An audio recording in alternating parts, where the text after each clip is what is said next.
Math 3, final benchmark, question 19. The volume of a cylinder is represented by the equation V equals pi r squared times h. If the radius of the cylinder is 5 inches less than its height, h, which equation represents the volume of the cylinder V in cubic inches? All right, so if the radius of the cylinder is 5 inches less than the height, that sounds like they're going to rewrite r in terms of h. So let's see what we have. V equals pi times r minus 5 squared r. Okay, so that one's written in terms of the radius instead of height. So that one's not going to be the correct answer.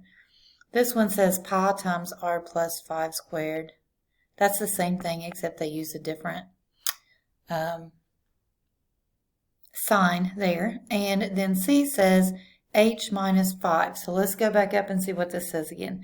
5 inches less than its height. So that would be height minus 5 inches. So volume equals pi times h minus 5 squared times the height. That one is going to be the correct answer. And D, the only difference is the sign again, because it says 5 inches less. We know that that is subtraction, so D cannot be correct. So the correct answer for number 19 is C.